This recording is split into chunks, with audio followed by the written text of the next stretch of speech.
Thank you. Aloha, welcome to Chappy's Tiki Bar. I'm Chappy and this is Fuge substituting in for Mookie. We got a great episode today. We're in Hungary, the country, not the feeling. And we're 2 hours outside of Budapest in what's that, Fuge? Close to the Lake Balaton region. So we're going to have Appies with Chappy by the Lake Balaton edition. First up, we're going to make a drink. I'm just going to do a single serving sangria. So I got a glass with ice.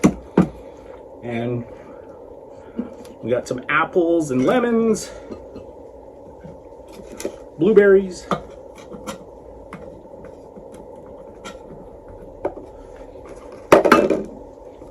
And I got some nice Napoleon brandy. We'll go a splash of OJ.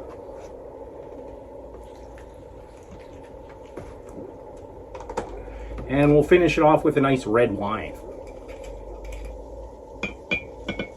Normally you'd be building this over in a large jug. But if you do a large jug, leave the ice out and just pour it over the ice. That way it doesn't dilute your sangria. We got a nice lemon wedge as a garnish. And that's my apple, blueberry, and lemon sangria. Coming up next, we got Appies with Chappy by the lake. This lake over here, Lake Balaton. So check it out.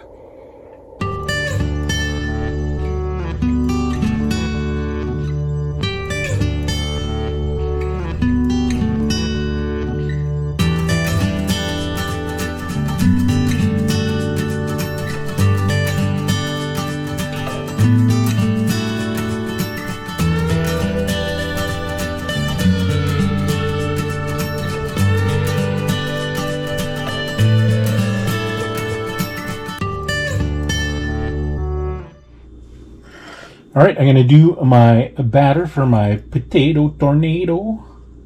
So I'll go 1 egg.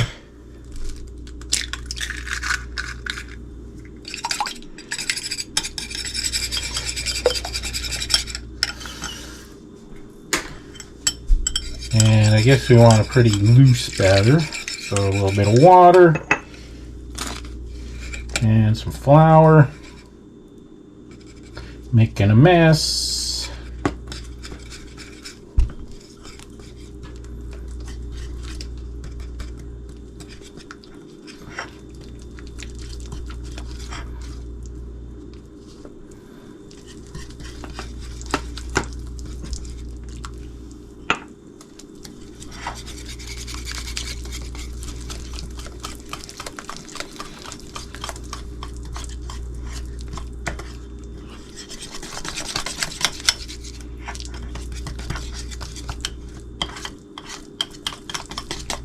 Okay, and I got some spicy sea salt.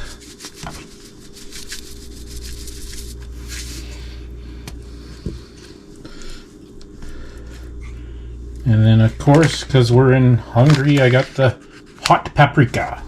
We also have sweet paprika over here. We want a little bit of spice in our potato tornadoes. Oh yeah, look at the color.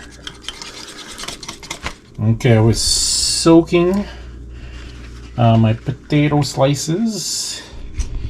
Now they're all pretty dry, at least I think. All right, now we're gonna assemble the potato tornado. I just got these bamboo sticks. I made them a little bit shorter so they can fit in my batter. So we're just gonna do a fold. I think like at the Calgary Stampede or the state fairs, they have like a special peeler that does it lickety split, and then they just put it on a stick as a sort of a coily. But this is my trick.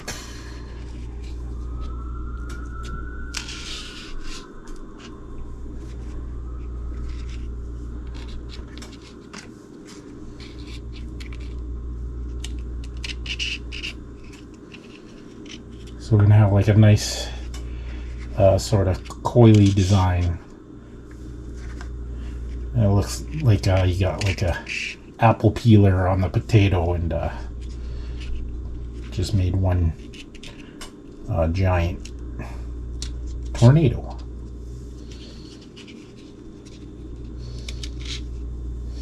All right. Now let's get on the batter.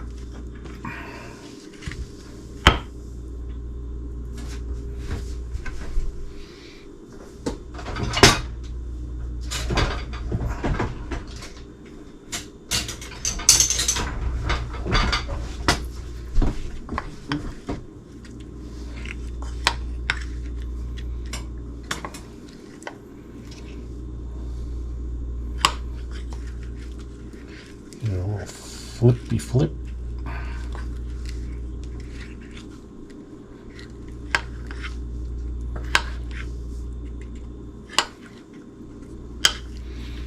Get all those nooks and crannies. All right, I think we got enough potato to do one more tornado. I'm just going to heat up my oil to about 350 and we should be ready to go. I think next time I'll use more oil so I don't have to do the flip.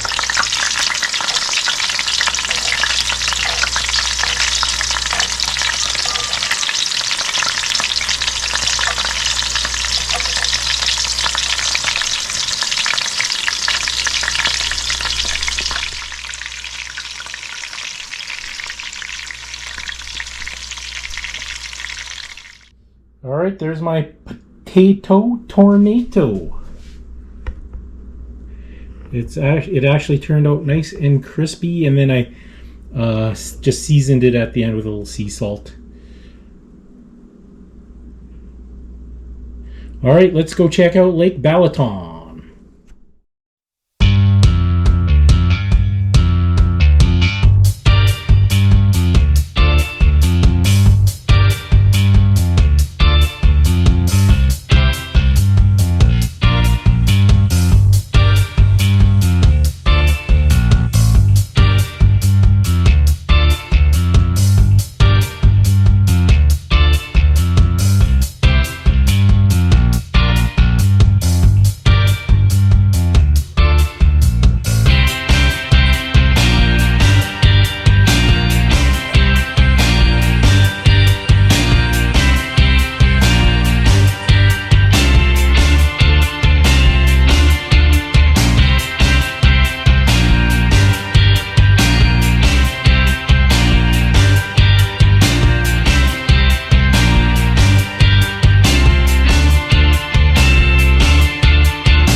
Thanks for watching another episode of Chappy's Tiki Bar, Lake Balaton edition. Make sure you hit that notification bell. What's that, Fuge? Fuge says life is hard. That's just the way it goes. But sometimes it goes the other way. See you next time on Chappy's Tiki Bar.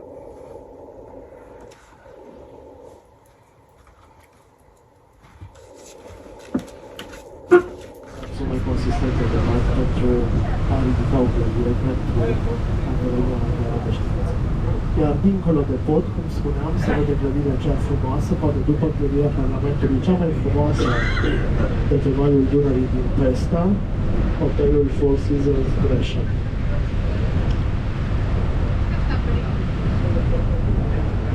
Iar în dreapta, în dreptul podului cu lanțuri, în partea de sus a dealului, este clădirea care găzduiește președinția maghiară.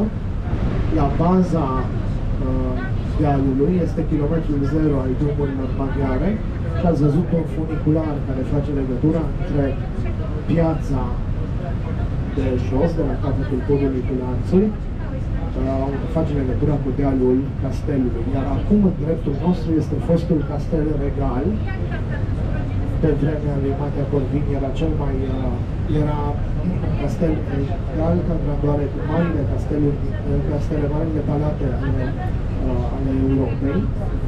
Acum găzduiește un complex de muzee, Muzeul de Istorie, Muzeul de Artă și Biblioteca Națională, Biblioteca Seiceni, care, printre altele, găzduiește colecția de manuscrise a lui Matea Corvin, colecție care pe vremea aceea era cea mai valoroasă colecție privată din Europa. Aproximativ 5.000 de manuscrise. Colecție mai valoroasă de manuscrise în Europa nu era decât a Vaticanului. În fața noastră podul Elisabeta, care vă spuneam și-a păstrat numele și după dizolvarea Imperiului în anul 1918, iar în partea dreaptă, puțin mai sus pe deal, este o statuie a episcopului decenat în italian, Gerardus, care a fost adus de către regele Ștefan pentru a fi tutorele prințului Imre. Însă, cum Ștefan i-a creștinat pe maghiari, încă în perioada aceea, ideile creștine sau practicile creștine nu erau încă foarte bine, foarte agreate de către populație, așa că imediat după moartea lui Ștefan, populația, o parte a populației care încă dorea sau era adepta practicilor păgâne, l-a luat pe Gellert, episcopul Gerardus, și l-a pus într-un butoi, aruncându-l în Dunăre. Sus, pe deal, este o construcție care acum e în renovare, așa numită citadelă, care a fost construită de austrieci în perioada Revoluției de la 1848, pentru că dealul pe care îl avem lângă noi, în partea dreaptă, dealul Geller, este mai înalt cu aproximativ 60 de metri decât dealul castelului. Așa că austriecii, stabilindu-se pe dealul Geller și construindu-și așa numită citadelă, fortăreața, puteau observa foarte bine ceea ce se întâmplă acolo unde erau masate trupele maghiare, pe dealul castelului. În fața noastră, acum, podul Libertății sau Eliberării sau Chappy, care până la dizolvarea Imperiului se numea Franz Josef. În partea de sus, vedeți pe cele două picioare de pod, sunt coroanele sau simbolul coroanei imperiale și culoarea podului este culoarea verde imperială.